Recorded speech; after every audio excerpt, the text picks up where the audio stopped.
Hey, good morning, everybody. Michael Didier here. Thank you for joining me. We're continuing our adventure. This is the adventure of Jacob. And today we're going to start the life of Joseph. You know, I've often felt that I'm a little bit of a Joseph. I'll tell you about it as we go through this story this morning. But let's do a quick review of what happened last week. You know, so much of what we're talking about right now, we're going to see happen in the last days. Let me just give you a quick overview of what we can probably expect in the last days, if you don't mind. Right now, Yehovah is raising men. It's always about men. He's raising men to follow him wholly. Those men, like me, are leaving the kingdom of their birth. How do you leave the kingdom of your birth? You do it by leaving the covenants that we have with them and learning to live a different lifestyle. Abraham dwelt in the land of promise. He dwelt in Canaan with the Canaanites, like Isaac, like Jacob, and like his sons. But they did not follow the ways of the Canaanites. They followed the ways of Yehovah. They had covenants with Yehovah. And those were the things that set them apart as Hebrews. There are no Gentile Hebrews. You either leave the kingdom of your birth or you're not Yehovah's people. You just think you're Yehovah's people. And that's where the world is today, deceived, disillusioned into thinking somehow they're Yehovah's people when in fact they have nothing to do with him. They honor him with their mouth, draw nigh unto him with their lips, but their heart's not with him. They've never left. I'm talking to men, I'm not talking to ladies. It's not about ladies. Ladies need to learn their created purpose, which is to serve their man. Most ladies, shall I say most? Many ladies, a lot of ladies don't even have a man in their life.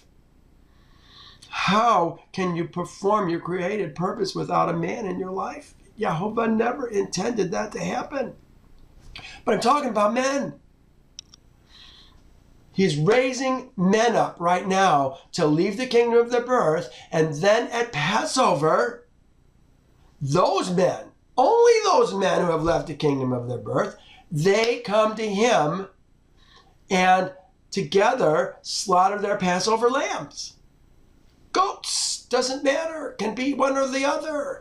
And they come into covenant with Yehovah and become his son, his spiritual seed. Bring us back to the way we were created with the glory and the honor and the immortality that we were supposed to have from the very beginning, that he created Adam to have. So he's raising up these men all over the earth at this very moment.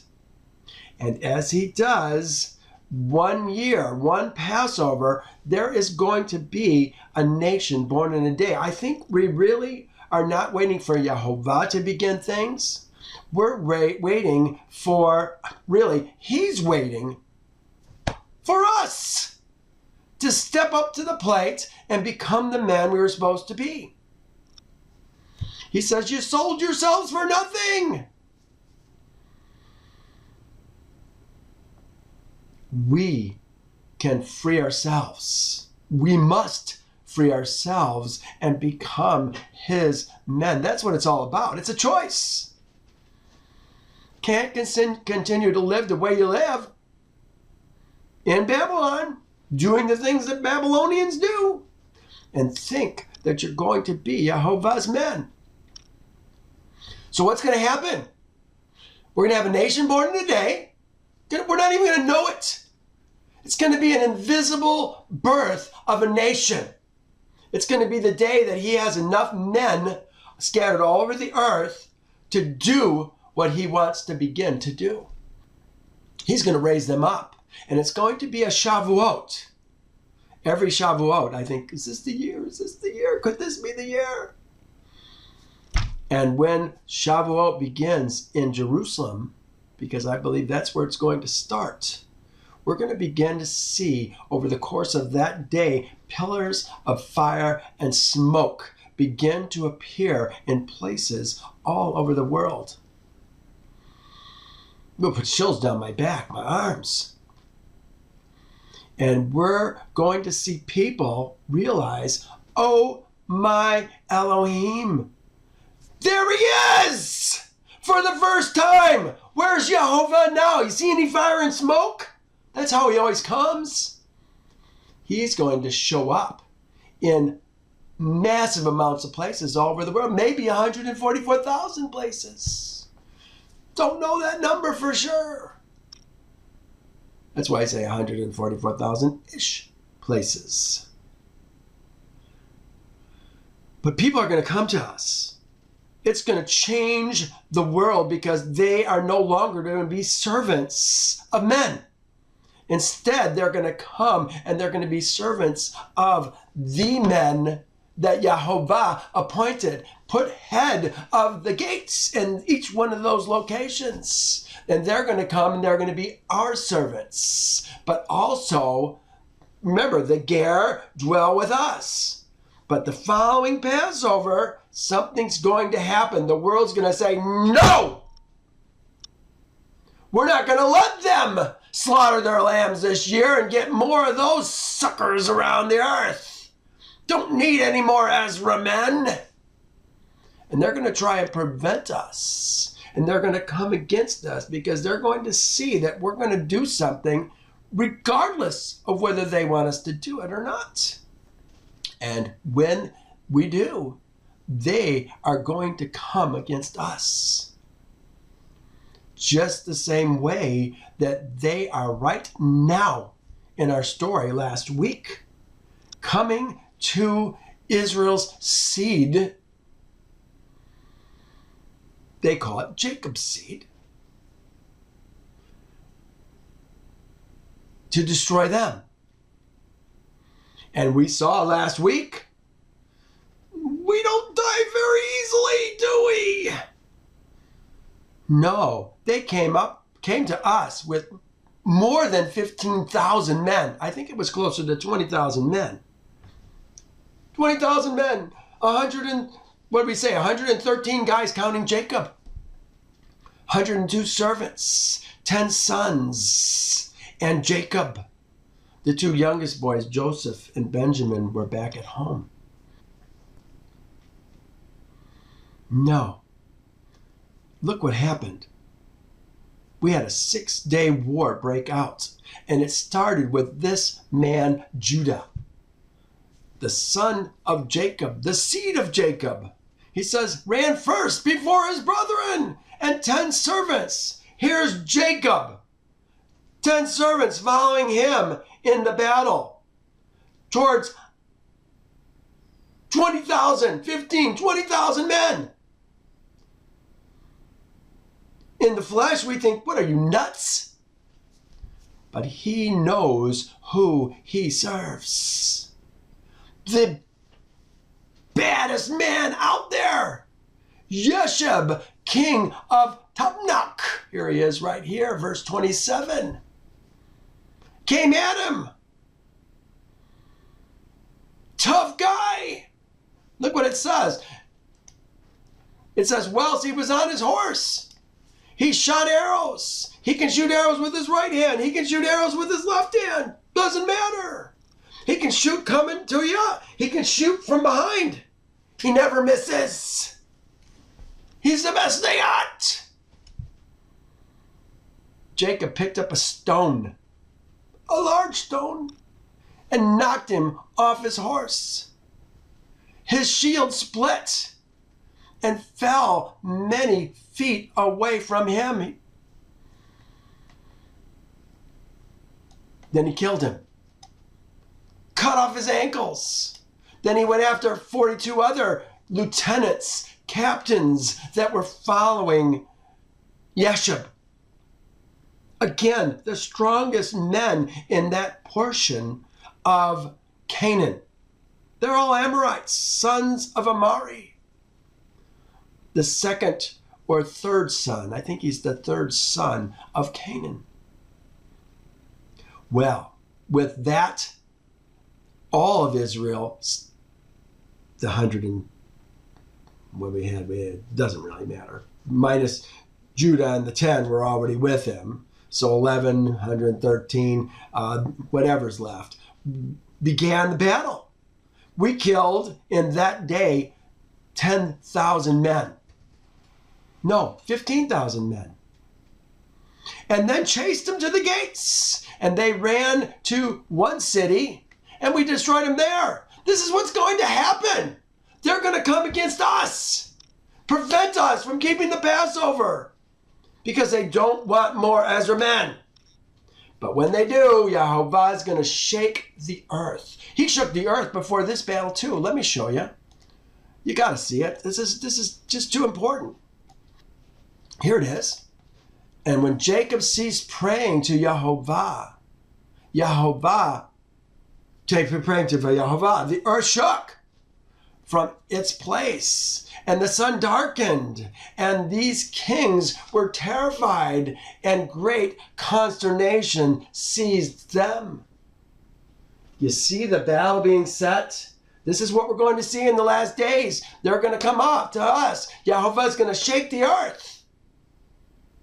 The sun's going to go dark. The moon's going to go red. The stars are going to diminish. Mountains are going to fall into the sea. Cities are going to collapse. Infrastructures of the world are going to collapse. There's not going to be anything left. There's no utilities. There's no cell phones. There's no stores. There's no gasoline. There's no roads. He's going to make the world a wilderness, a devastation, a desolation. And these men who are coming against us, just like the men who are coming against Jacob's seed, are going to be destroyed. It may be that he just takes the earth and swallows them up. That's what it said in Revelation 12, which I'm not going to hang my head on. I think we may have to do some fighting that day. But you know what? We're prepared because he prepares my hands for war. He gives me the strength to pull a bronze bow. Who am I right now? I can't pull a regular bow, much less a bronze bow. But when he raises up those men with pillars of fire over them, they're going to be new men. They're going to do the things that these guys, the sons of Jacob, are doing this very day. Jumping, yelling. Remember the yell we talked about last week? Like a lion. All they do, people are falling off walls, dropping their weapons and running away. Remember, they jumped from one wall to the next wall in the hardest of the cities. In all the cities that they went to, they took virgins. They took young sons. They took the cattle, the flocks, the silver, the gold, that's the spoil. The women, the children, the goats, the cattle are all called booty. And the spoil is the silver and gold and the bdellium, the precious things that were taken from them. Well, there was one city. No, I think it was one city. Might be two. There was, let's say, two cities the ladies fought against us. And in those cities, all the ladies were killed. All the other cities, the women who were married were left widows. Well, let's continue our story. If you want to hear that battle and the things that happened in that valley, the mighty deeds that these men did, you can read it. You can go to last week's lesson and listen to that. Here's where we left off last week. Don't need this anymore. We just finished the battle. The kings of Canaan have realized we're undefeatable. Can't kill them. They're going to kill us, every one of us. Probably 100,000 men died in the most powerful cities in Canaan. But here's where we're going to pick up. And the 7 kings of the Canaanites resolved to make peace with the sons, with Jacob's seed. For they were greatly afraid of their lives on account of Jacob's seed. And on that day, being the 7th day, wow, it really was a 6-day war. They killed 7 cities. On the 7th day, here comes Yasher, the king of Hebron. Remember, Yasher probably is the king who knows the Hebrews best. Hebron. That's where Abraham, Isaac, and Jacob have as their main base. I think that for at least a while, that Shem and Eber lived there. At least Eber did. So this man knows him the most, but this man seems to be a special king. Let's take a look carefully at how they describe this king and the relationship he has with the other kings around him. Yasher, king of Hebron, sent secretly to the king of Ai, the king of Gibeon, the king of Shalem, and to the king of Adullam, and to the king of Lachish, and the king of Khazar, and to all the Canaanite kings who were under their subjection. So here's a man that is talking to other kings who have still other kings under their subjection. He says, "Go up with me and come to me, that we may go to Jacob's seed, and I will make peace with them." Why him? Because he knows them personally. If they're gonna trust anybody, they're gonna trust him. "And form a treaty with them, lest all of your land be destroyed by the swords of Jacob's seed, as they did to Shechem and the cities around it, as you have heard and seen." Last days, they're going to come against us. That's going to be the license in each one of those 144,000 places where the servants of Elohim are being raised up. That's going to be the license to go on the offensive. Just like these guys did when they took out the 7 cities. They would have been done each time, but more cities were coming against them. And when they stopped coming against them, they stopped. That's how it's going to be for us. And they're going to sue for peace with us all over the world. And they're going to say what these guys are going to say this day. Remember, let's learn what has been will be again. What has been done will be done again. Jehovah does these things. You know, these things are shadow pictures. I use that word shadow pictures a lot. And we need to understand what a shadow picture is. This is something that's going to happen again. Just like it's happening here. It's going to happen again. We see it over and over and over again. Because they have shadow pictures of things that are happening to them. Things that are happening now are going to happen when we go into Canaan the second time.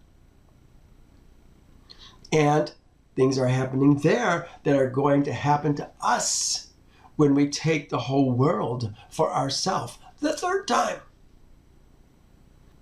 Well, I've decided 3 examples, but it happened in the antediluvian world. Men, faithful men, are teaching Elohim's men how to become wholly his. Most won't listen, but there are some who will listen. Here's Yasher saying, "Go up with me. Come to me that we may go to Jacob's seed, and I will make peace with them to form a treaty with them, lest your land be destroyed by the swords of Jacob's seed, as they did to Shechem and the cities around it, as you have heard and seen. And when you come to me, do not come with many men. Don't want to threaten them. Don't want them to think we're coming against them again. It's going to start more problems. But let every king bring 3 captains, and every captain bring 3 of his officers. And come all of you to Hebron, and we will go together to Jacob's seed and supplicate them that they may form a treaty with us. And all those kings did as the king of Hebron had said unto them, for they were all under his counsel and his command. There it is. So we have Yahweh talking to those kings, telling those kings to bring their kings who are underneath them. I think Jashub and Yahweh were probably the 2 main kings in Canaan at this time. And all the kings did as the king of Hebron had said to them, for they were all under his counsel and command. And all the kings of Canaan assembled to go to Jacob's seed and to make peace with them. And Jacob's seed returned and went to the portion of the field that was in Shechem, for they did not put confidence in the kings of Canaan. They're ready. They're prepared for war. Are these guys going to come against us again? We just finished. It's the 7th day. And Jacob's seed returned and remained in the portion of the field, and no one came to make war with them. And when Jacob's seed saw that there was no appearance of war, they assembled and went to the city of Shechem. And Jacob's seed remained in Shechem. If they're going to do battle, they don't want to be in a city. They want to be in the open where they can maneuver. And at the expiration of 40 days now, this is 40 days later. Remember, Shechem was destroyed about 5 years ago. We then went to Hebron. We were with Isaac in Hebron for 5 years. And we just, at the beginning of this battle, came to Canaan, and that's when they attacked us. They thought we were coming to do battle against them again. Coming to kill the men of Shechem again. It had been repopulated. So now, basically 5 years and now 40 days is where we're at right now. All the kings of the Amorites assembled from all their places, and they came to Hebron, to Yahweh, king of Hebron. And the number of the kings that came to Hebron to make peace with Jacob's seed was 21 kings. And the number of the captains that came with them was 69. And their men was 180. And all these kings and their men rested by Mount Hebron. Hebron, Mount Hebron. You know, I started to see some things in here that I hadn't seen before. Hebron is actually in a valley, the city of Hebron. We're going to see that later, and I'm going to take you to the map. I don't know how accurate my map is, but I can kind of see that Hebron is in a valley. And the king of Hebron went out with his 3 captains and his 9 men, and these kings resolved to go to Jacob's seed to make peace. And they said unto the king of Hebron, Hebron's king, go thou before us with thy men, and speak for us to Jacob's seed, and we will come after thee and confirm thy word. And Hebron's king did so. And Jacob's seed heard that all the kings of Canaan had gathered together and rested in Hebron. And Jacob's seed sent 4 of their servants as spies, saying, go and spy these kings, and search and examine their men, whether they are few or many. And if they are but few in number, number them and come back. Well, the kings did come back, or the spies did come back. And They reported. And the servants of Jacob, Jacob's servants, went secretly to the kings and did as Jacob's seed had commanded them. And on that day, they came back to Jacob's seed and said to them, we came unto those kings, but they are few in number. And we numbered them all, and behold, they were 288 kings and men. And Jacob's seed said, they are but few in number, therefore we will not go out to them. And in the morning, Jacob's seed rose up and chose 62 of their men. They only have 110. They don't have a whole lot. Actually, I think they lost 2 in the battle or 3 in the battle. I think they've got about 100 men. They're going to use 62 men. And the 10 sons of Jacob went with them. And they girt on their weapons of war, for they said, they are coming to make war with us. For they knew not that they were coming to make peace with them. And Jacob's seed went with their servants to the gates of Shechem, towards the kings. And their father Jacob was with them. Wow, Jacob's going to go into battle with them. They don't know what's going to happen. And when they come forth, behold, the king of Hebron and his 3 captains, 3 captains, 9 men, with him were coming along the road against Jacob's seed. And Jacob's seed lifted up their eyes and saw at a distance Yasher, king of Hebron, with his captains coming toward them. They recognized this king. And Jacob's seed took their stand in the place of the gate of Shechem and did not proceed, taking a defensive posture. And the king of Hebron continued to advance, he and his captains, until they came nigh to Jacob's seed, and he and his captains bowed down to them to the ground. And the king of Hebron sat with his captains before Jacob and his sons. And Jacob's seed said unto them, what has befallen thee, O king of Hebron? Why hast thou come to us this day? What dost thou require of us? And the king of Hebron said to Jacob, I beseech thee, my lord, my Adon, I beseech thee, Adonai. All the kings of the Canaanites have this day come to make peace with you.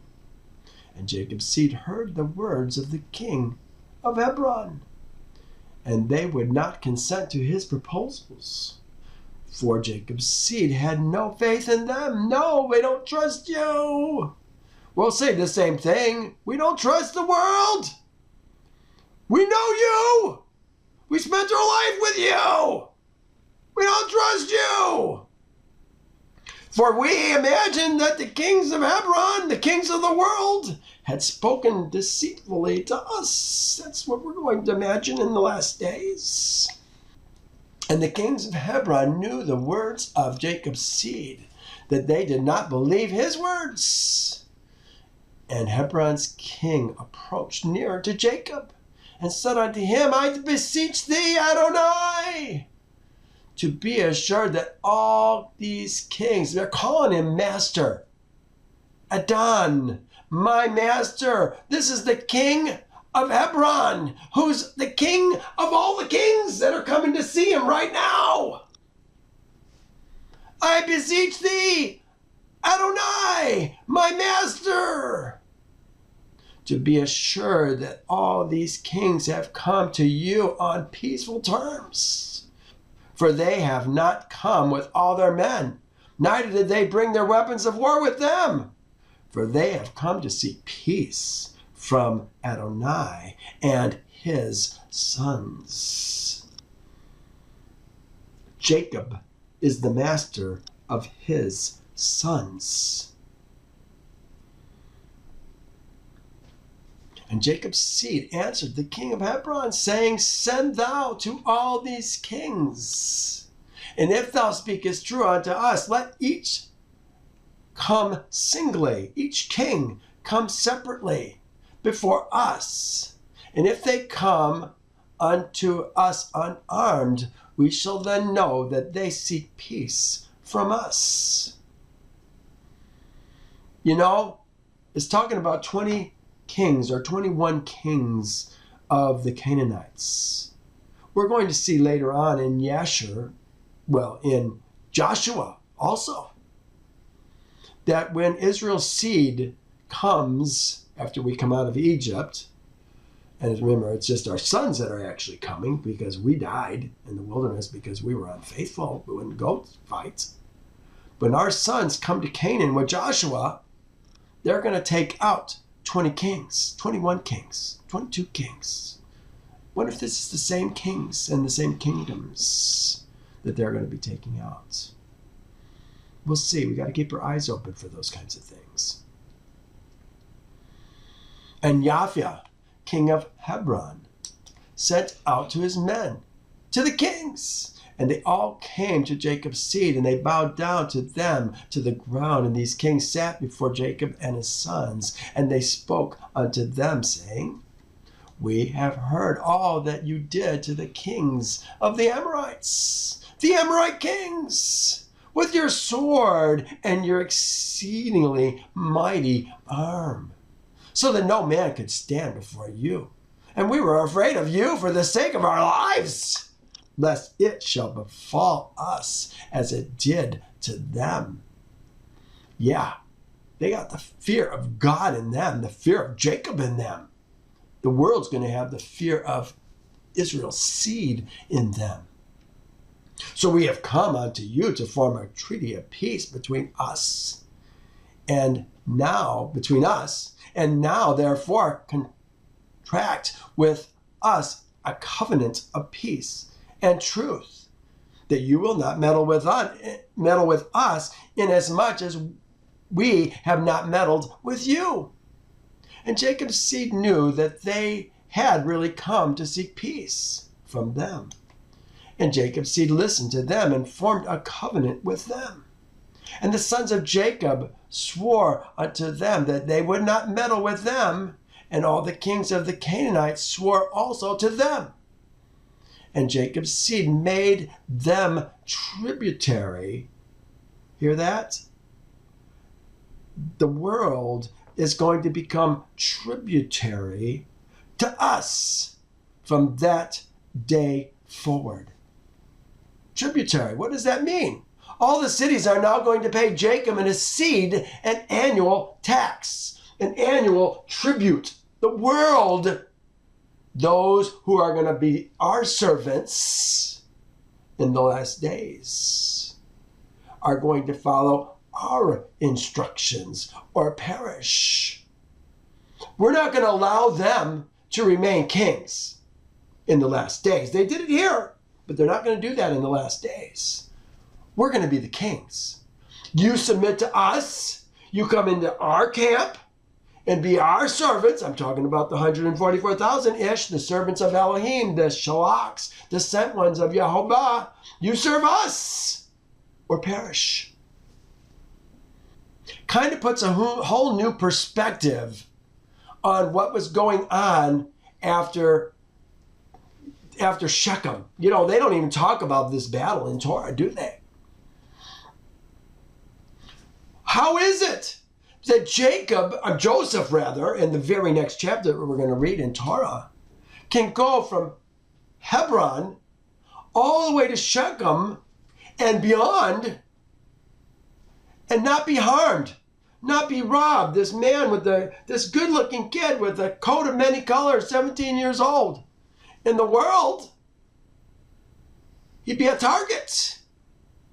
But in Canaan, he's respected. Why? Because of this incident right here. Jacob never had a problem with the Canaanites after this.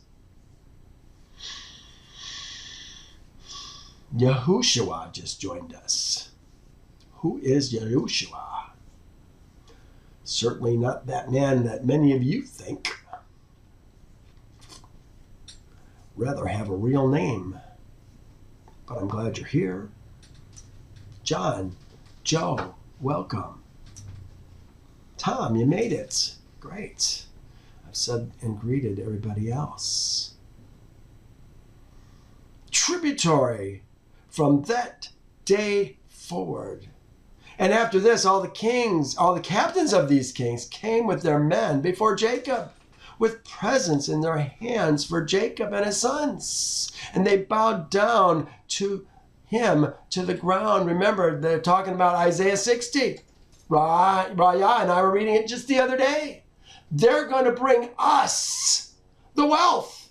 The hands of the wicked are going to bring their wealth to the righteous. Always fulfilling scripture. Jehovah is going to do what he says he's going to do. Don't live your life thinking that he won't. You're going to get into trouble. And these kings then urged the sons of Jacob and begged to them to, let me turn this off right now, to return all the spoil they had captured from the 7 cities of the Amorites. Why would they be asking for them to return the spoil, really, and the booty? Why? I think it's because they've got a bunch of widows and no way to take care of the widows. Let's consider that thought. And these kings urged Jacob's seed and begged them to return all the spoil they had captured from the 7 cities of the Amorites. And here it is. And Jacob's seed did so. And they returned all that they had captured. Look what it says. The women. Okay? They didn't take women who had had sex with other men. They took the virgins. They took the little ones, the tough. They took the cattle. But now look what it says. And all the spoil they had taken. Those 3 things, the women, the little ones, the cattle, and the sheep and the goats, the zeon, the flocks, were not part of the spoil. And the spoil, which they had taken, the spoil, the silver, the gold, the bdellium, the diamonds, all the things that, maybe that's what a bdellium is. It could be. Diamonds, maybe. And all the spoil which they had taken. Maybe bdellium is just another name for precious stones. Never considered that also, or either. That would make sense, that bdellium might be precious stones rather than a particular stone. I always thought it's like uranium or some other kind of precious metal, but maybe I'm wrong. Maybe bdellium is more of a precious stone. Let's think about that thought as we go through, especially Exodus, when we see them bring precious stones to us as a gift for Yehovah. It might help us and give us greater understanding. It says, he returned the spoil, and they sent them off, and they went away each to his city. And all these kings again bowed down to Jacob's seed, and they sent or brought them many gifts in those days. And Jacob's seed sent off these kings and their men, and they went peacefully away from them to their cities. Almost what he just said in the last verse. And Jacob's seed also returned to their home, to Shechem. Remember, they had the land outside Shechem. That's where they're living. And there was peace from that day forward between Jacob's seed and the kings of the Canaanites until the children of Israel, Israel's seed. Children of Israel. You know, they would love to call Jacob's seed, they call them the sons of Jacob here. I have to keep correcting it to Jacob's seed. They would love to call them the children of Jacob. It's B'nai Jacob. A lot of times they do because they want to try and include Dinah. But they can't do it when you got 10 sons warring, can they? So they are forced to make it the sons of Israel. Now they're making it the children of Israel, but we're still talking about Israel's seed. We're talking about men. We're always talking about men. Spiritually born men is what makes up Israel's seed. Until Israel's seed came to inherit the land of Canaan. And at the revolution of the year, next year, okay, keep track of time. The Shechem battle was when Jacob was 99. When he came to his father, remember, Rachel's going to die when he was 100. Then he's going to be with his dad for another 5 years. So we've got 105 right now. Now we have a revolution of a whole new year. How old is Jacob? 106. Let's see if that works. At the revolution of the year, Jacob journeyed from Shechem. Sons of Jacob's seed journeyed from Shechem. And they came to Hebron, to their father Isaac. And they dwelt there. But their flocks and herds they fed daily in Shechem. For there was there in those days good and fat pasture. Good and fat pasture. Here's Genesis 37. Then the brothers went to feed their father's flock in Shechem. They're living in Hebron, but they're feeding the flock in Shechem. I'm going to take you to a map here in just a moment, but let's continue just reading a couple more verses. Oh, you know what? I passed up. I want to go back a little bit. I want to talk about this. And there was peace from that day forward between Jacob's seed and the kings of Canaan until Israel's seed came to inherit the land of Canaan. Here's what I wanted to show you. This is, I wanted to just move this up to here. It says, now as for you, talking to Abraham, you shall go to your fathers in peace. You shall be buried at a good old age. But in the 4th generation, they shall return here, for the iniquity of the Amorites is not yet complete. Okay, we're not killing all the Amorites because their iniquity is not yet complete. But there's a time coming when Israel comes back that we're going to destroy everybody. And that's going to happen again, that we're going to destroy everybody who will not come to us.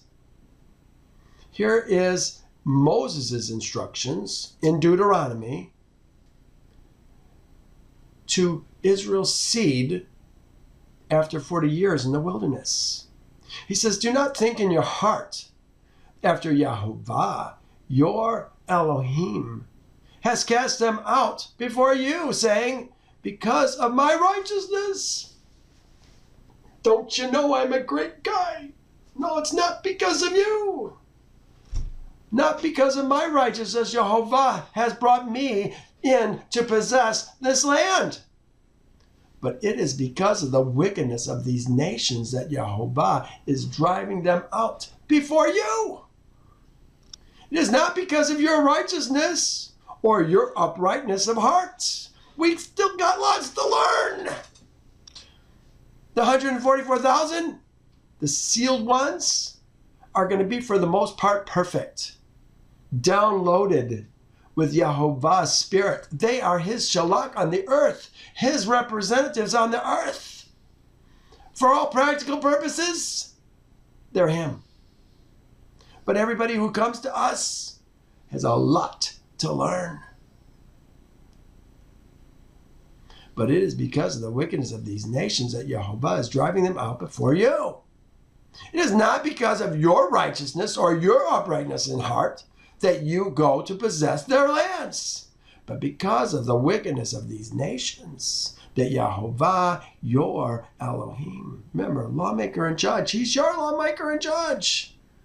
that Jehovah your Elohim drives them out before you, that he may fulfill the word which Jehovah swore to your fathers. It's always about Jehovah fulfilling his word, what he says he's going to do.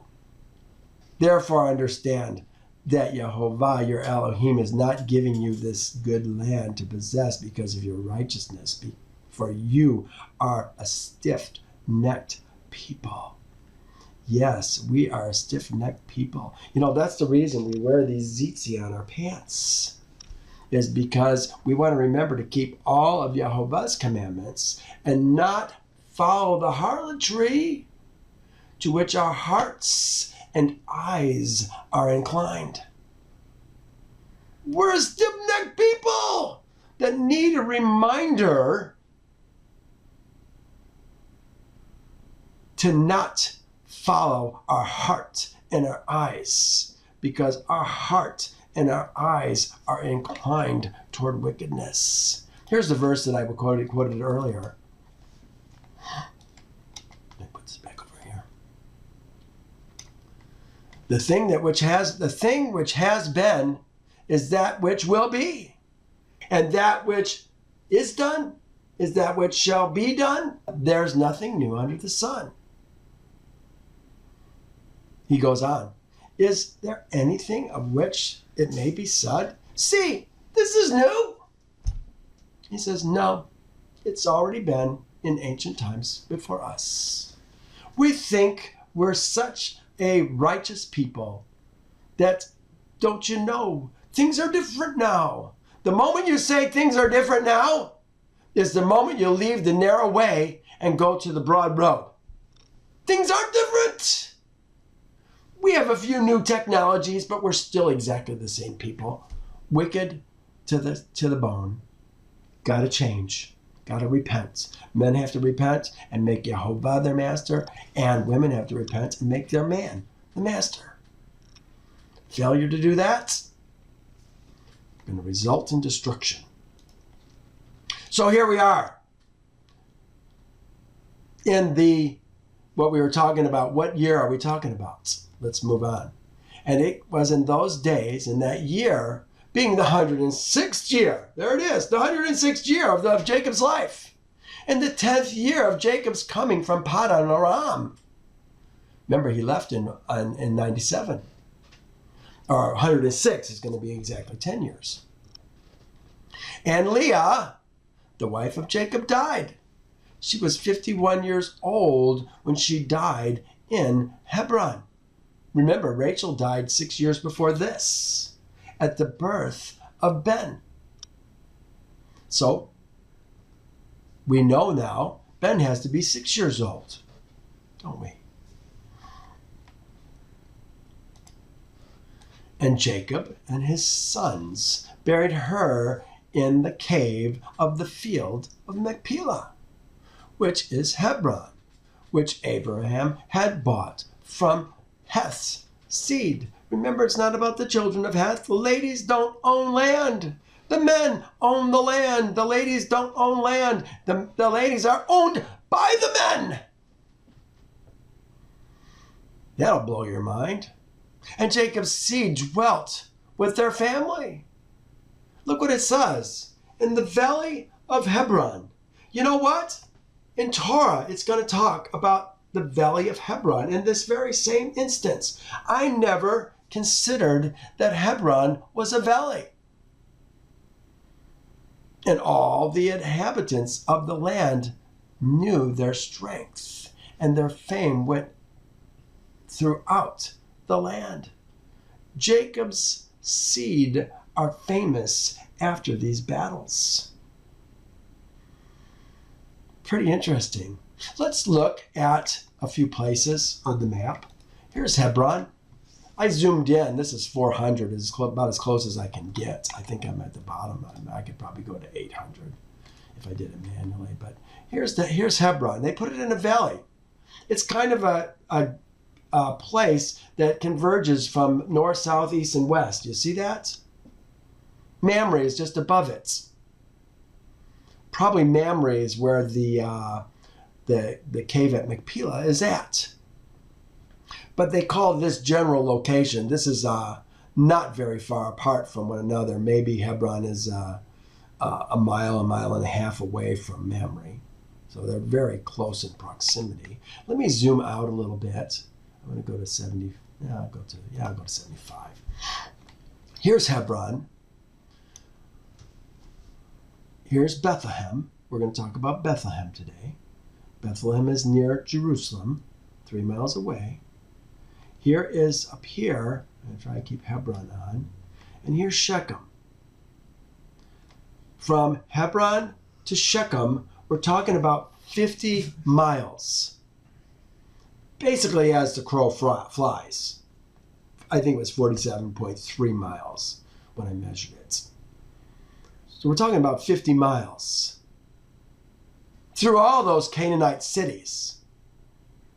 Jacob's going to go even further, or Joseph's going to go even further to find his brothers. He's going to go all the way up to Dothan, or Dothan, before he finds his brothers. This is where this slavery that he's going to be brought into happens. And I called the name of this class, Pit Happens. Yeah, it does. Yahweh uses pits of our life to bring glory to himself. And Jacob and his sons buried her in the cave of the field of Machpelah, which is in Hebron, which Abraham had bought from Hesed for a possession of a burial place. Yeah, look at this. Rachel didn't get buried in the cave at Machpelah. It's not that far away from, remember, she died in Bethlehem. I mean, we're talking maybe 3 days journey, if that, to bury her in the cave at Machpelah, but she didn't get buried in the cave at Machpelah. She got buried in Bethlehem. And they put a pillar over her. I always have to ask myself, why? Why didn't they do that? Doesn't seem like it was that far. Leah got buried there, probably because she was there. That's where she was living. They were in Hebron. Take her a mile out of the city and bury her in the cave of Machpelah. But she got to be with Sarai. She got to be with Rebecca. She got to be with Abraham. Isaac hasn't died yet.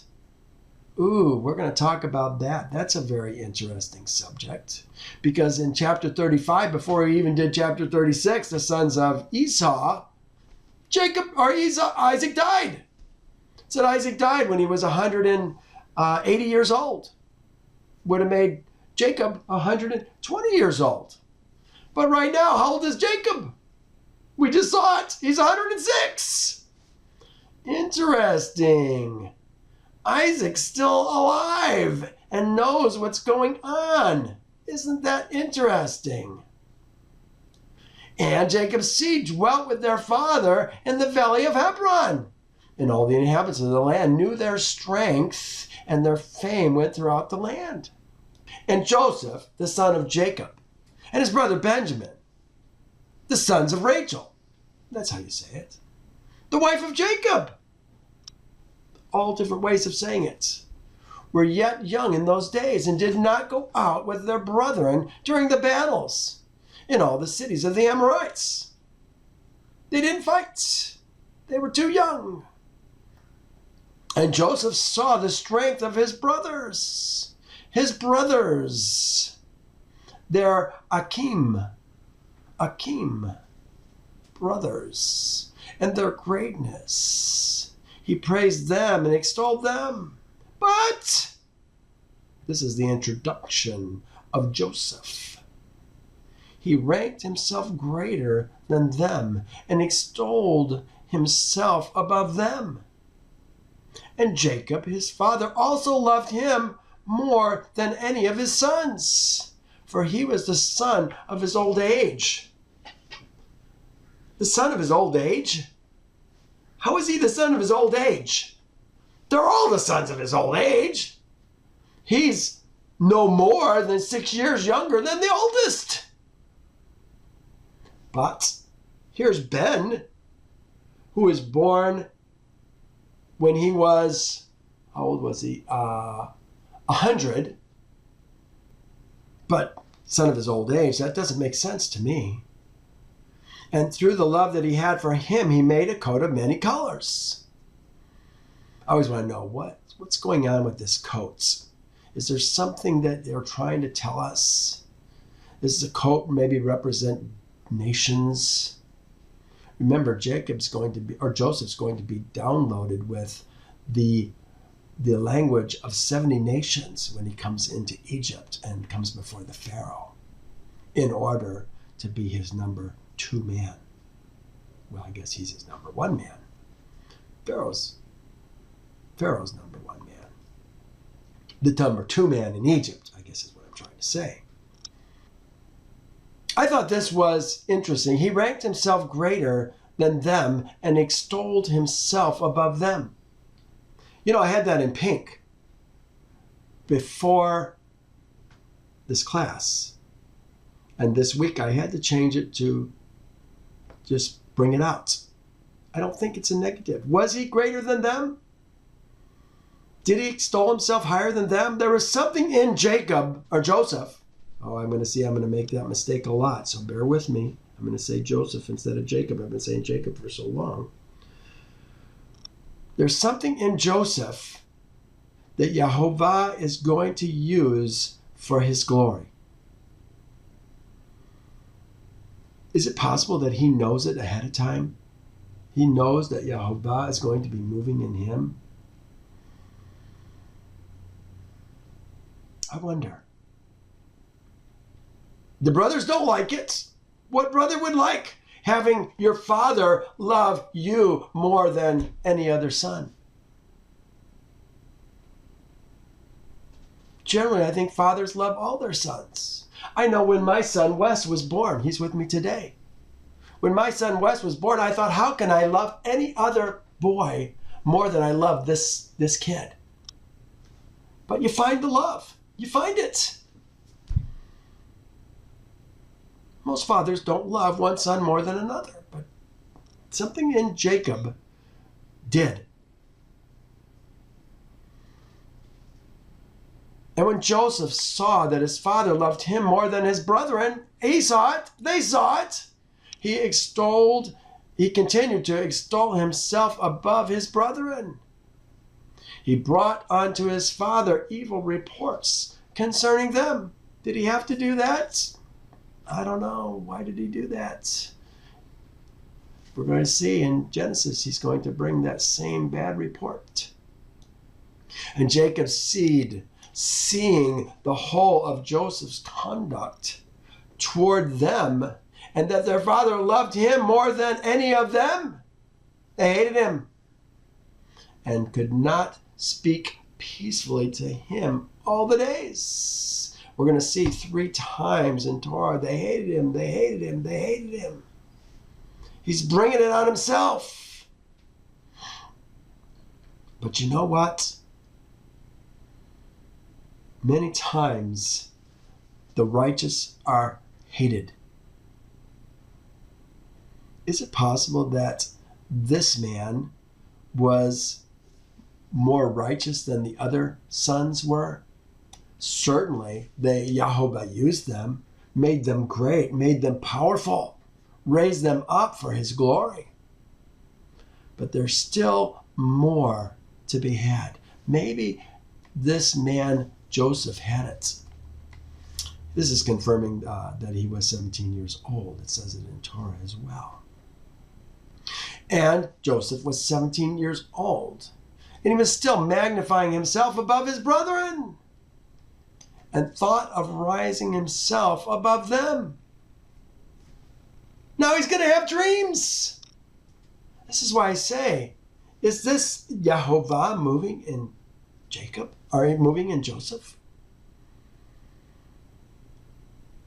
At that time, he had a dream. And he came unto his brothers and told them his dream. And he said unto them, I dreamed a dream. And behold, we were all binding sheaves in the field. Remember, he's going to help them later on, give them grain. And all the people of the earth are going to receive grain from him because of his dreams. We were all binding sheaves in the field. And my sheaf rose and placed itself above the ground, and your sheaves surrounded it and bowed down to it. Well, that's not the kind of things the brothers are going to like to hear. And his brethren answered him and said unto him, What meaneth this dream that thou wouldst dream? Dost thou imagine in thy heart to reign and rule over us? In the flesh, that doesn't make sense, does it? They don't like it.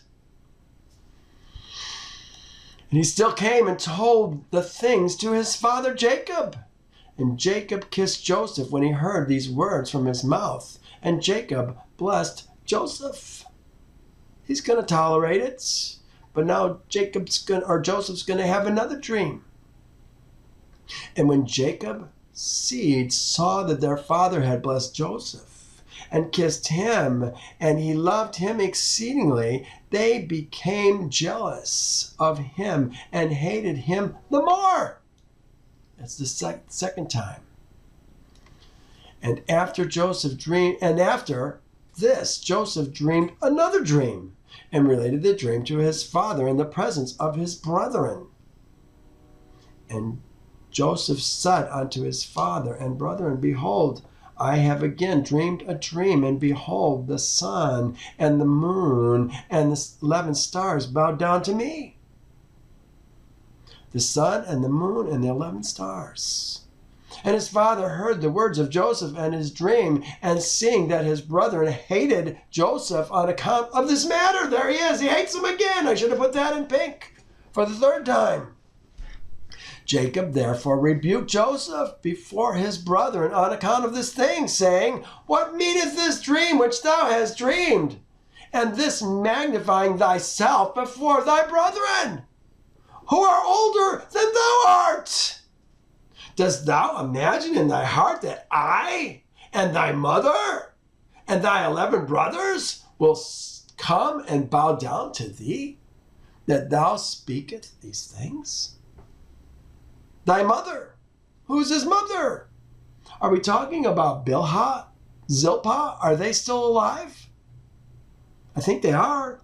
But both his mother and Leah, remember Leah just died. Just now died.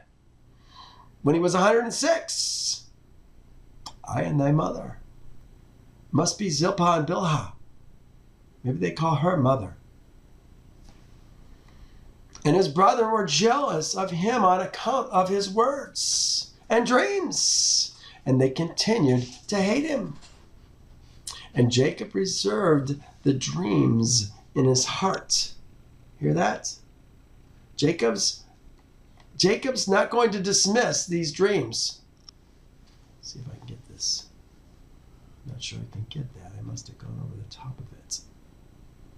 Let me delete this. Out. There it is. But his father kept the matter in his mind. Yeah, there it is. All right. Let's undo that. Get it back. And Jacob's seed went one day to feed their flock in Shechem. Where did we say that was? 50 miles away, remember? For they were still herdsmen in those days. And whilst the sons of Jacob were that day feeding in Shechem, they delayed. And the time of gathering the cattle had passed. And they had not arrived. They're late. Is something wrong? They're in Shechem. Not always things go well in Shechem. Is he concerned?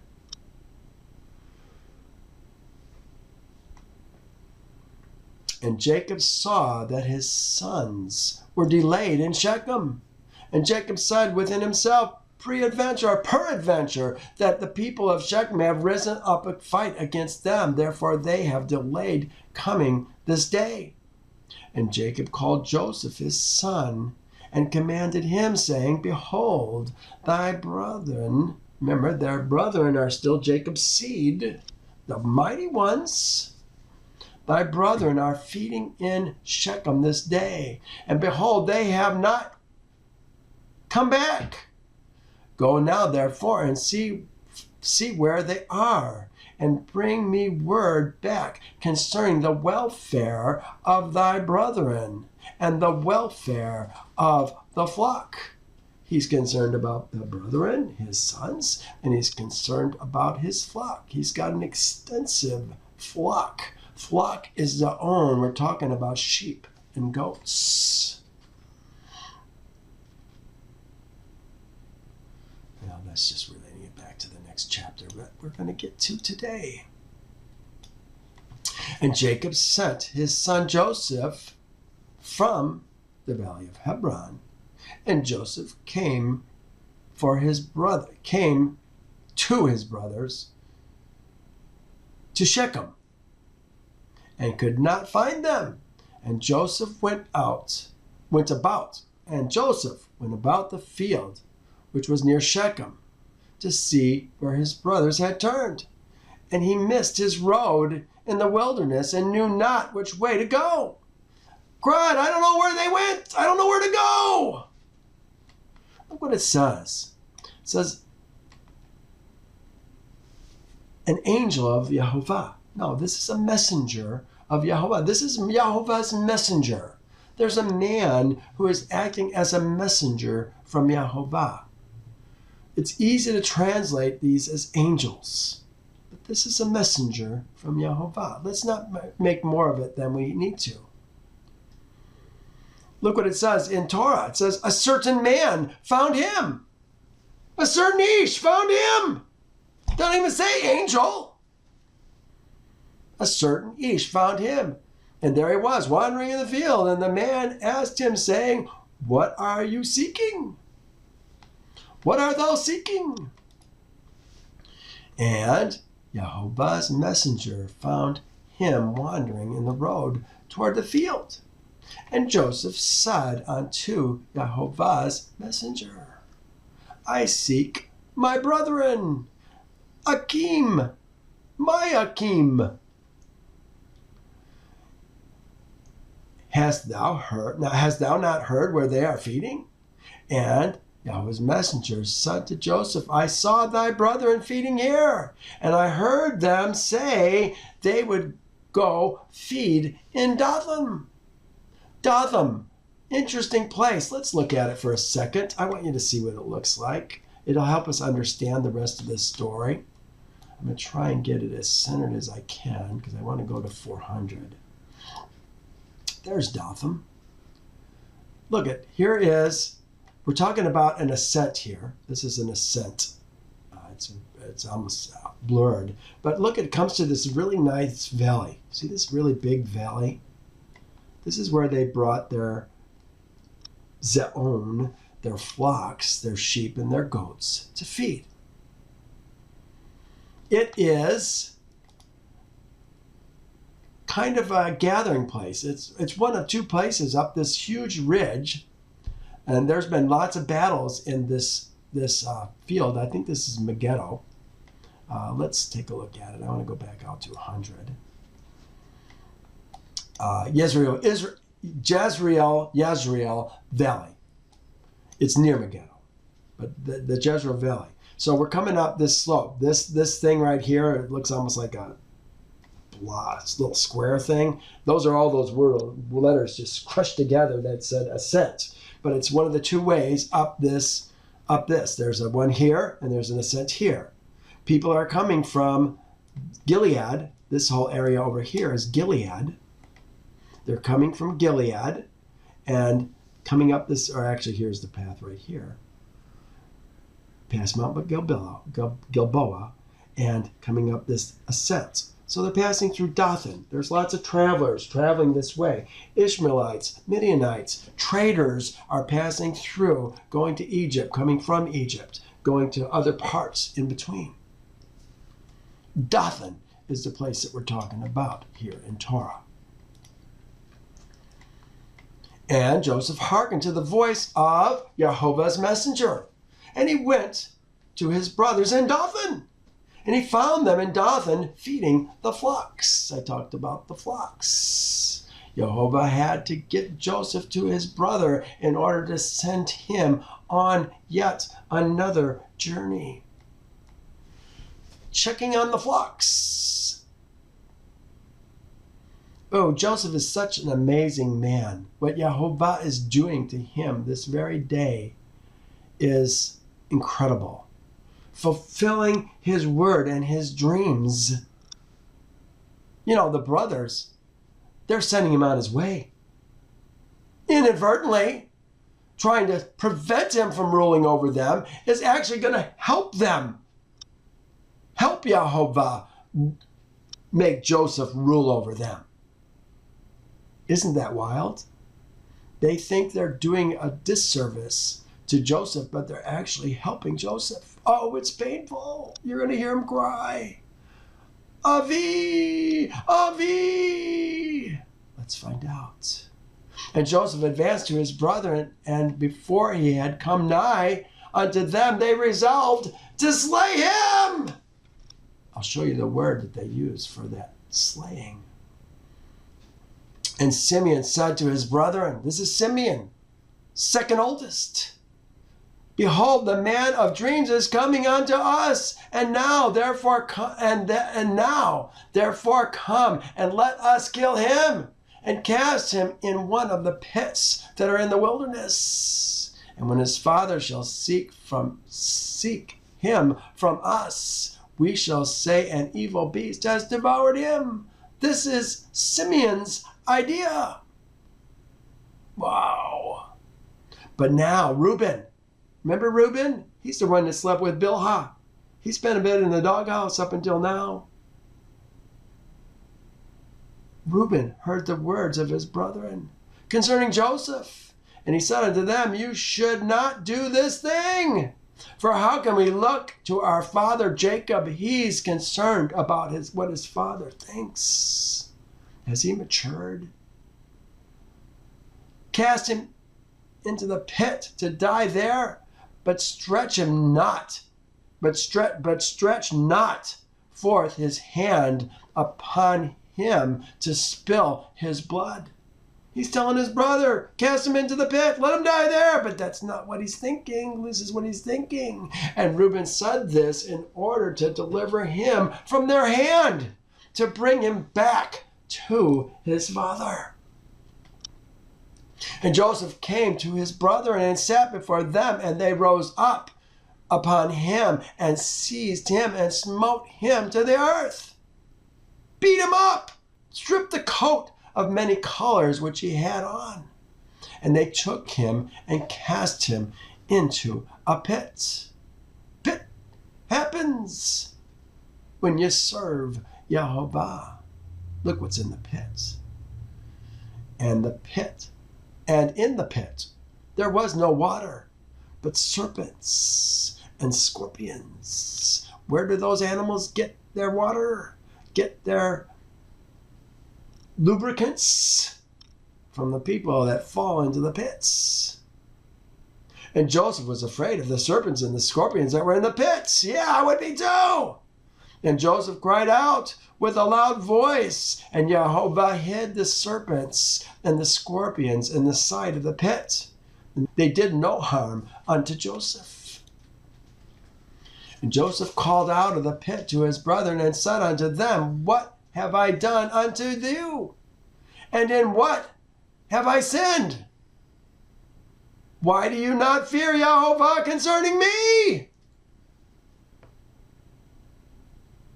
There is no fear of Jehovah in the land, in this day especially. And am I not your bone and flesh? And is not Jacob your father? my father?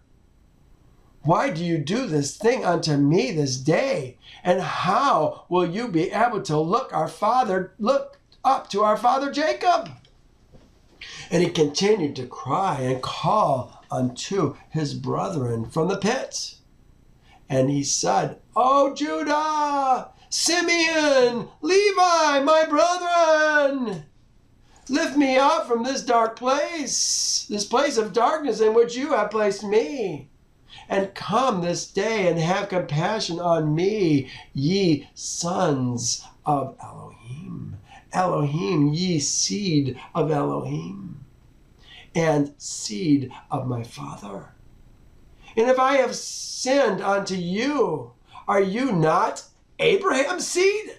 Isaac? Jacob? Their seed? If they saw an orphan, remember this is Abraham, Isaac, and Jacob, if they saw an orphan, they had compassion upon him. Or one that was hungry, they gave him bread to eat. Or one that was thirsty, they gave him water to drink. Or one that was naked, they covered him with garments. If those men came across their paths, they helped them. How then will you withhold your pity from your own brother? Says your brother, your own brother. For I am flesh. I am your flesh and bones. And if I have sinned unto you, surely you will do this on account of my father. And Joseph spoke these words from the pit, and his brethren could not listen to him. Could not, would not, may be more the case, would not listen to him, nor incline their ears to the words of Joseph. They don't want to hear it. Let's get away so we don't have to listen. And Joseph was crying and weeping in the pit. And Joseph said, Oh, that my father knew this day the act which my brothers have done unto me, and the words which they have this day spoken to me. And all the brethren heard his cries and weeping in the pit. And his brother went and removed themselves from the pit, so that they might not hear the words of Joseph cries, not hear the cries of Joseph and his weeping in the pit. Here's the note that I put up today. I thought it was fun. This is in my Facebook. Here it is. Pit happens. That's what we're talking about. Pit happens. When you're going to serve Yahovah, pit happens. Rejection, especially from your family. It's going to come. I put a blog together for this class a couple years ago about family rejection. They don't understand. They don't get it. They don't have a clue. They know the old guy, but they don't know the new guy. Pit happens. Get over it. It's part of the growing process. It's the refining of the silver. It's the dross being burned off in our life that's going to allow us, men especially, to become holy Yahovah's men. Women are expecting that persecution from their man when they supposedly are turning to Yahovah because they think they're supposed to be keeping Yahovah's commandments. But he never told the woman to keep Yahovah's commandments. He told the woman, follow your man. That's what I'm going to tell you if you call me. Follow your man. This is just a URL to that particular picture that I put up on my blog. I'm going to continue this. I want you to see what's happening with the slavery of Joseph, how he came into slavery, before we read it in Genesis, because it's so perverted in Genesis, you can't even see it. So let's take a look at it here, and then we'll begin to see it better in Genesis, okay? Bear with me. 12:24, wow, and we haven't even gotten to Genesis yet. And they went and sat on the opposite side, about a distance of a bow shot. Remember, they were standing away from him. They didn't want to hear his cries anymore. And they sat there to eat bread.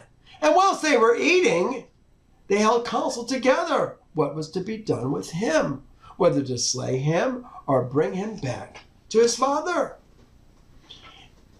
They were holding the counsel when they lifted up their eyes and saw, and behold, there was a company of Ishmaelites coming at a distance by the road of Gilead, going down to Egypt. Ishmaelites coming from Gilead, going down to Egypt. Let's look at the map again. Here's the map. They're coming from Gilead. Okay, here's the road from Gilead. They're coming up this pass. So here's the road to Gilead. They're coming up this pass. These guys are at the top of the pass. Probably at the intersection of both this road going to the east and this road that's continuing south. They see him coming, but they're not there yet. Turns out they're never going to talk to the Ishmaelites, but they saw him coming at a distance by the road of Gilead, going down to Egypt. They're looking one way. Something else is happening behind them, and they don't even know it. And Judah said unto them, what gain will it be to us if we slay our brother? Peradventure Elohim will require him from us, his blood from us. Don't kill him. This then is the counsel proposed concerning him, which you shall do unto him. Behold, this company of Ishmaelites is going down to Egypt. This is what they said in Torah. Come, let us sell him to the Ishmaelites. We think they did, but we don't know the truth.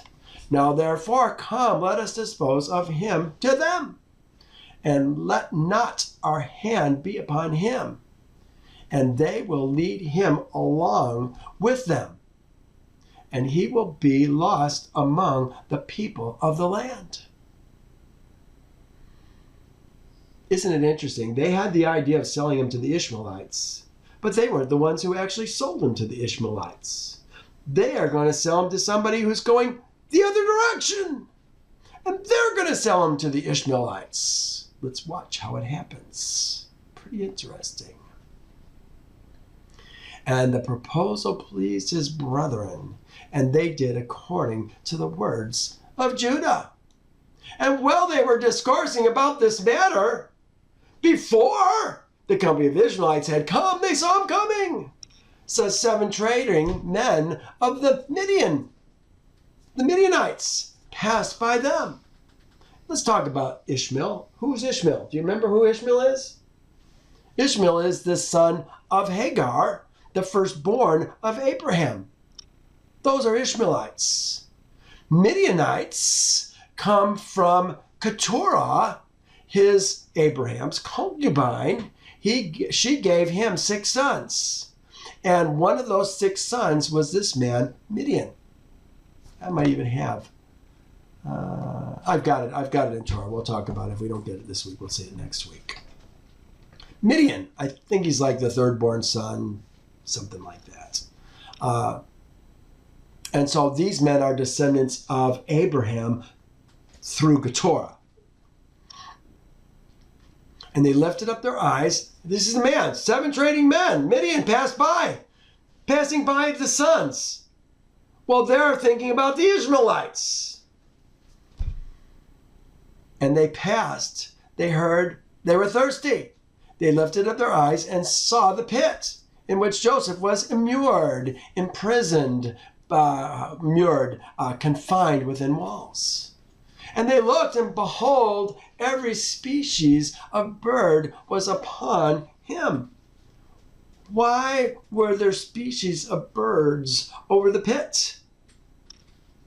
I think it was to keep the scorpions and the vermin away from Joseph. We're going to see later on that Moses in another battle. He's going to, what happened to Moses? Where was Moses for 60 some years? We think he left Egypt when he was 40 and came back when he was 80 and all this stuff.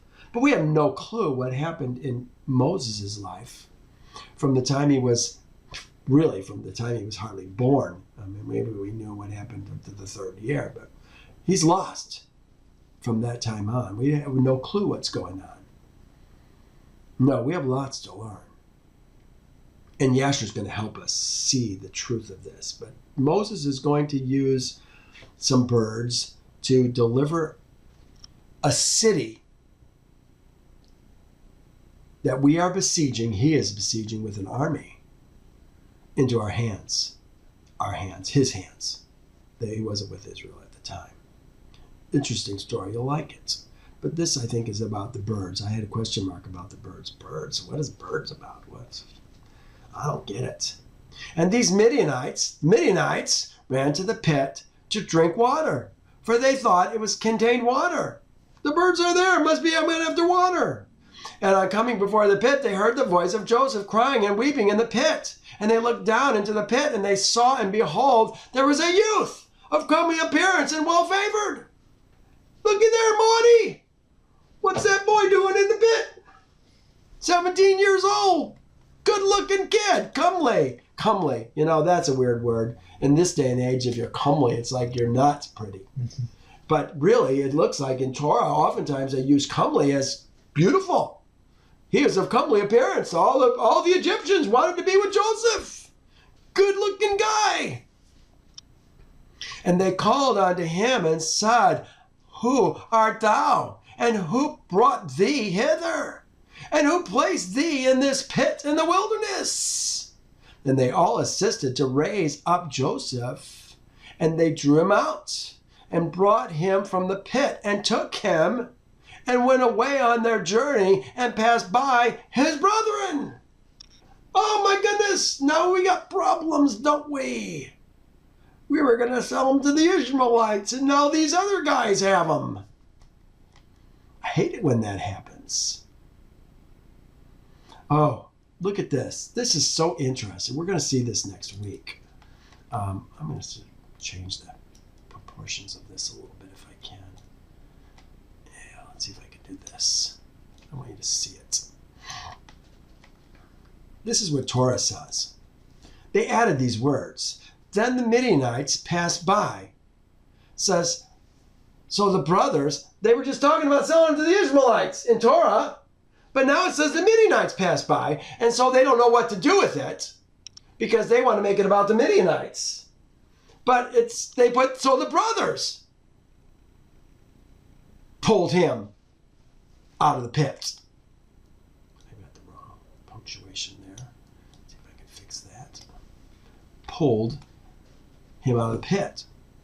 The Midianite traders passed by and pulled Joseph up and lifted him out of the pit and sold him to the Ishmaelites for 20 shekels of silver. Okay, the whole thing is wrong. They didn't. Well, they're going to sell him to the Ishmaelites. No, that's right. The Midianites are going to sell him to the Ishmaelites. But you got to see the rest of the story, and otherwise you're going to be confused. Let's find out. And these said unto them, Why do you do this? To take our servant from us, to go away. They're calling Joseph, this is the brothers talking, calling Joseph their servants. Surely we placed this youth in the pit because he rebelled against us. And you come and bring him up and lead him away? Now then, give us back our servant. Well, the Midianites are smart. They know something doesn't jive with this because this kid is well-dressed, well-spoken. They can tell there's something different in this boy. And the Midianites answered and said to Jacob's seed, Is this your servant? Or does this man attend you? Peradventure you are all his servants. For he is more comely and well-favored than any of you. And why do you all speak falsely unto us? Hear that? They're calling him a liar. Something doesn't fit, and they recognize that something is not working here. But the Midianites see through their lies. Now, therefore, we will not listen to your words nor attend to you. For we found the youth in the pit in the wilderness, and we took him. And we will therefore go. Pretty bold, huh? And all Jacob's seed approached them and rose up to them. Their ire is starting to be stirred up. And said unto them, give us back our servant. And why will you die by the edge of the sword? And the Midianites cried out against them. And they drew their swords and approached to fight with Jacob's seed. Not a good idea. Look what happens. And behold, Simeon rose up from his seat against them and sprang upon the ground and drew his sword and approached the Midianites and gave a terrible shout before them. Remember the shout? Puts fear into men. It's the lion's roar. They're going to realize right now things are different. So that his shouting was heard at a distance. And the earth shook at Simeon's shouting. Is this why the walls of Jericho fell down? Because of the whole nation shouting, all those men shouting that day? Mighty men of Elohim, spiritually born sons of Elohim. And the Midianites were terrified on account of Simeon and the noise of his shouting, and they fell on their faces and were excessively alarmed. Excessively alarmed. I like that. I'm excessively alarmed. Talk about an understatement. And Simeon said unto them, verily, I am Simeon. I am Simeon, son, Jacob's seed, the Hebrew, who have only with my brothers destroyed the city of Shechem and the cities of the Amorites. So shall Elohim moreover do unto me, if all your brethren, the people of Midian and all the kings of Canaan were to come, they could not fight against me. This is Simeon talking.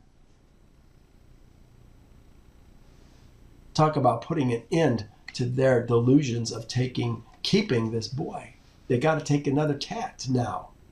Now therefore give us back the youth whom you have taken, lest I give your flesh to the birds of the skies and the beasts of the earth. And the Midianites were more afraid of Simeon, and they approached Jacob's seed with terror and fright. Now we're talking. What did we say? Excessively, what was the word they used there? Excessively alarmed. Yeah, now we're talking about what excessively alarmed is. Terror and fright. And with pathetic words saying, surely you have said the young man is your servant, and that he rebelled against you. He's going to use their own lies against them to get the boy and keep the boy. And therefore, you placed him in the pit. What then will you do with a servant who rebels against his master? Now, therefore, sell him to us. We'll take him, and we will give you all that you require for him. He's a comely lad. We can sell him, make a profit. And Jehovah was pleased to do this in order that Jacob's seed should not slay their brother. Hear that? Jehovah was pleased to do this. And the Midianites saw that Joseph was of comely appearance, well favored, and they desired him in their hearts, and were urgent to purchase him from his brethren. And the sons of Jacob, and Jacob's seed, hearkened to the Midianites. Who'd they do it to? The Midianites, not the Ishmaelites. The guys who were coming from the south, heading to Gilead. Coming from the other direction. And Reuben, their brother, was not with them. Remember, Reuben was the one who was going to get him out of the pit as soon as he had a chance. Wanted to keep him alive so he can bring him back to his father. And Reuben, their brother, was not with them. And the Midianites took Joseph and continued their journey to Gilead. 20 pieces of silver. That's what their brother was worth to them.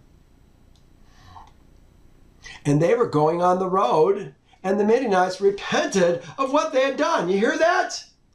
The Midianites, the sons of the seed of Abraham, realized what they had done. Listen to what they say. And the Midianites repented of what they had done, and having purchased a young man.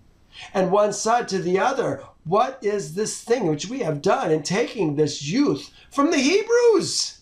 They know he's a Hebrew, who is of comely appearance and well favored. Not a good idea. Perhaps this youth is stolen from the land of the Hebrews. And why then have we done this thing?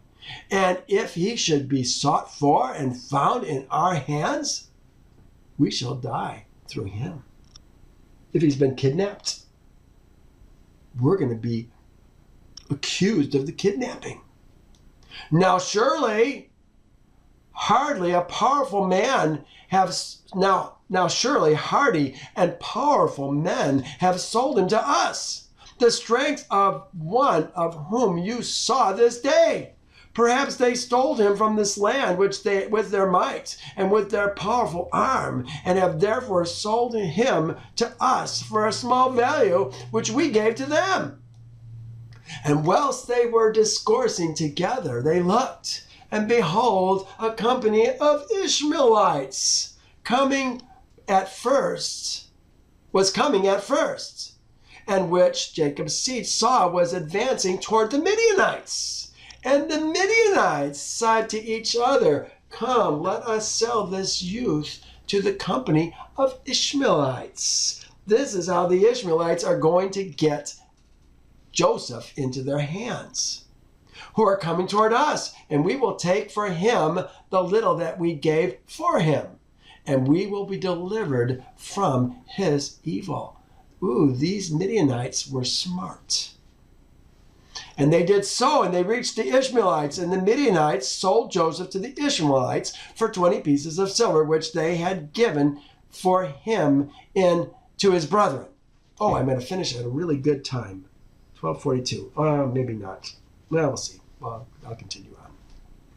And the Midianites went on their road to Gilead. So the Midianites, they're going to continue to where the Ishmaelites were just coming from.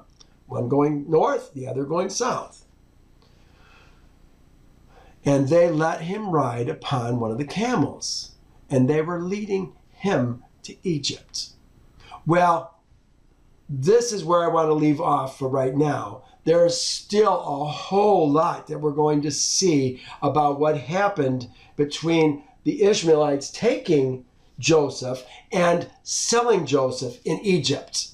It's going to look like in Torah that it was the Midianites that sold him in Egypt, which doesn't make any sense at all. But it's because we just don't have the rest of the story, and there are perversions in Torah. We see it over and over and over again. Get over it. Let's turn to 37. I really hate to start a new chapter, but it's only 12:43. I've still got 13 minutes.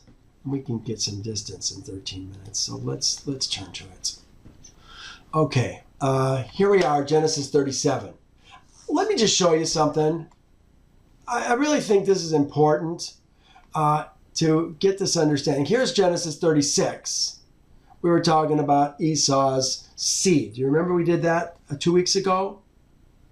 Talked about who his wives were, who actually came from whom, and there's a whole lot that we need to understand. The week before that, we talked about them leaving Shechem after the battle there, after the boys killed the city, and the big troops came against them, 10,000 men, but left. And at the end of this chapter, they came to Haran. It says, now the days of Esau, here, let me do this.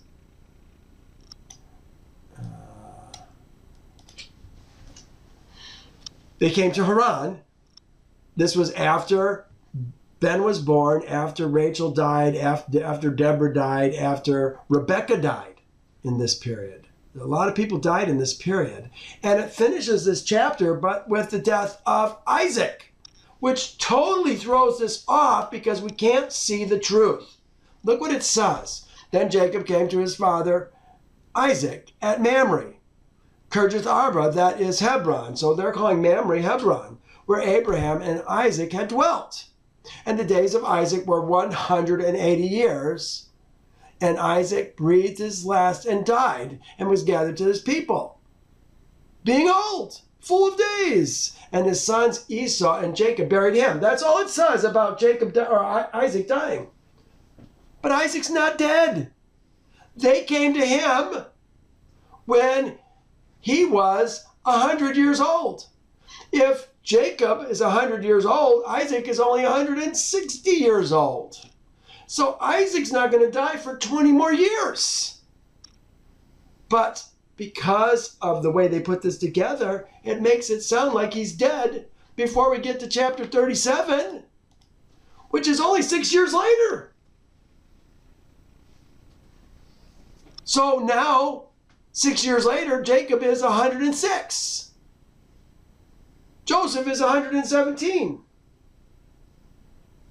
If it's 6 years later, that means Isaac is 166.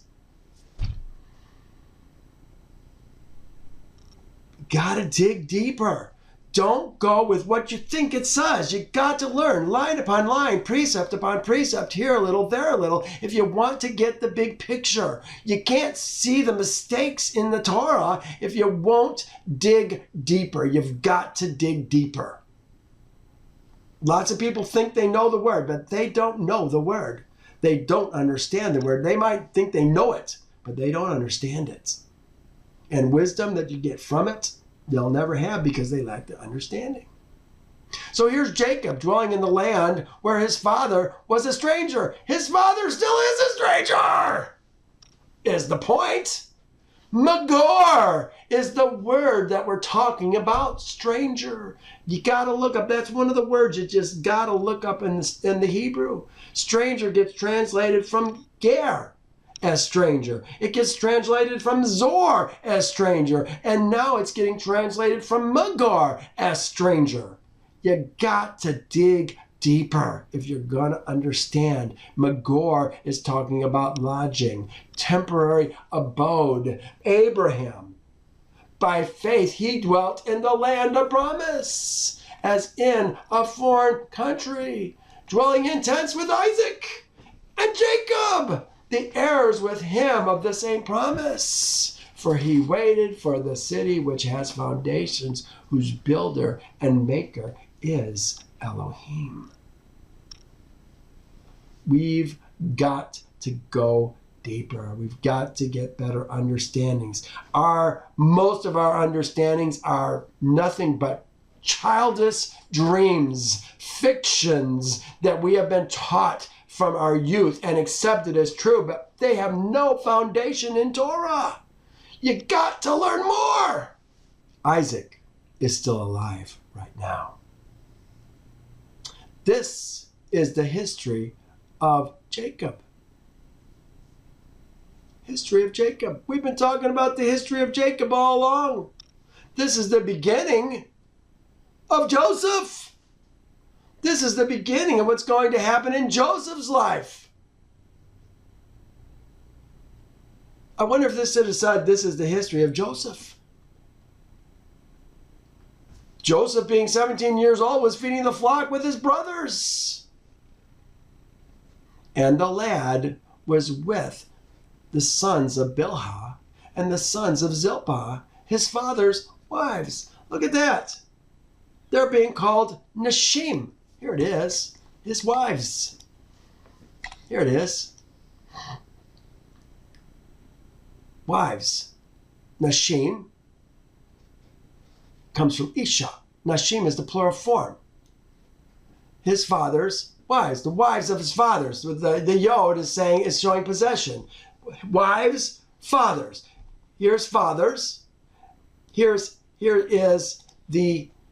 his. and they belonged to his father. His father's women is really what it's saying.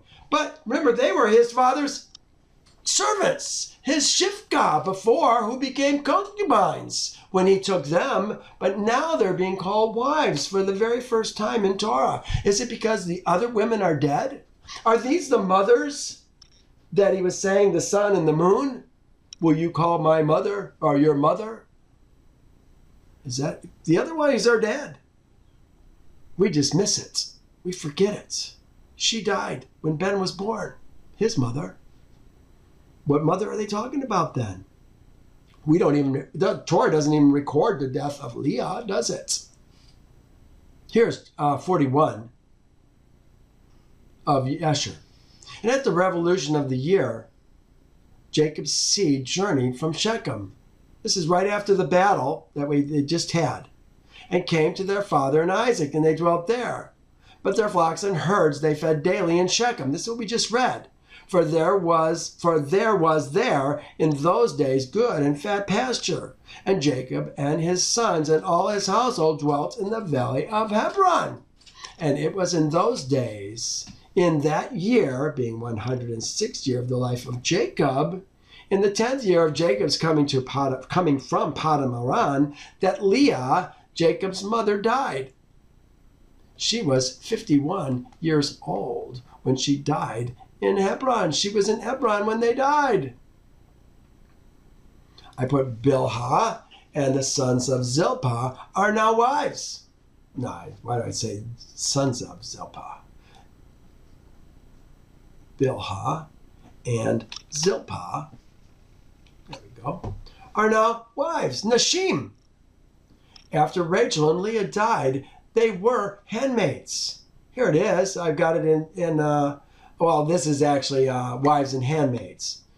Do I even have it for where they were called handmaids? Maybe I don't. This is just to show you the difference between wives and handmaids. Let's spend some time on this. This is a good way to end. I really am stalling a little bit because I don't really want to start this chapter since I'm not even going to come close to finishing it. But let's talk about concubines, Pelagashim, versus Nashim, which is wives. Here it is. I can zoom in on this. Let me just make this a little bit bigger too. This is a concubine. This is Pelagashim. This is Pelagash. The plural is Pelagashim. Here's wives. This is and wives, or and women. Women, not wives. Women and women. B20. We're talking about Isha. If it's plural, it's got then the noon in front of it. Nashim. Here's the nash. Really, this is what says women. And then the im says plural, and the vav before it that precedes it says and women is what it said. David took more concubines and women from Jerusalem. He had more than 12, maybe 13 wives and concubines on top of that. Actually, he had even more wives than 12. Also, more sons and daughters were born to David. He was building his gates, wasn't he? He's able to afford having lots of women in his life. This is Solomon, and he had 700 nashim, women, and princesses. There's another word for us. That's Sarah. Sarah. That's where the word or the name Sarah comes from. Mistress. Female nobles. And 300 concubines. There's the Pelagashim again. For it was so when Solomon was old that his wives, women, turned his heart after other Elohim. Yes, your women are going to turn your heart toward other Elohim. My woman tried to turn my heart toward other Elohim when I turned to Yehovah. You can't turn to other Elohim. You got to serve Yehovah. Can't keep a woman in your life that's going to turn you to other Elohim. It's going to get you destroyed in the end. For it was so when Solomon was old that his women turned his heart towards other Elohim. And his heart was not loyal to Yahovah, his Elohim, as was the heart of his father David.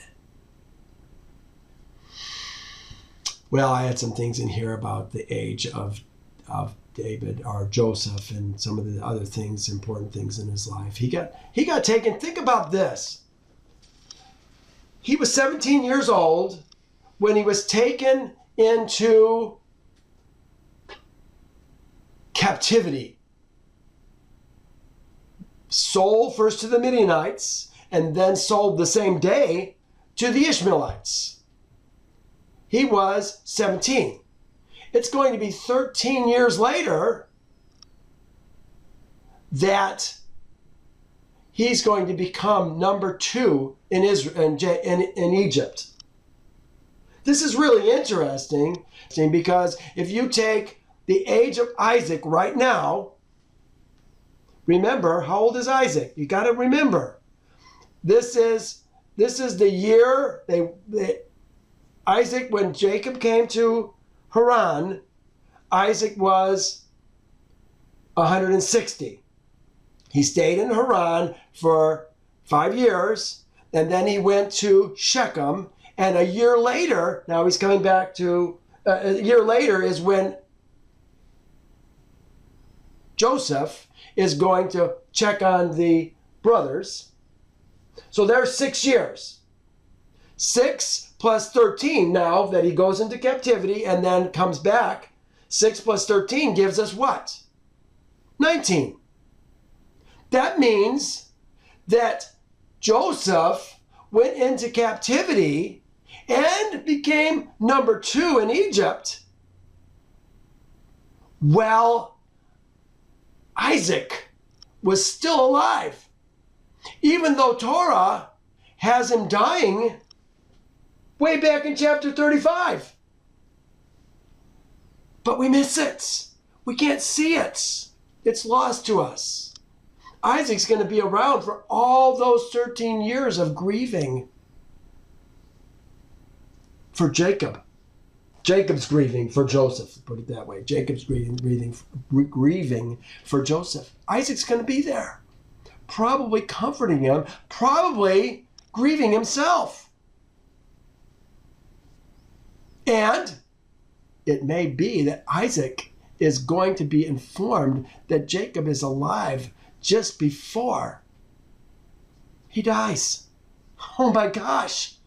Maybe that was part of the reason why he died. Remember, that's why Rebecca died. No, not Rebecca. Sarah died. She thought Isaac was killed, but Isaac wasn't killed. When she found out he was alive, she was rejoiced with happiness and her heart failed her. She died the same day that Isaac was supposed to die. Oh my goodness, how it all fits together is just amazing.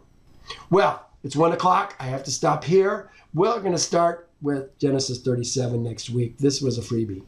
So yeah, we'll do it there. Thank you for joining me today. Please consider joining me next week. You're going to see this chapter again in Torah.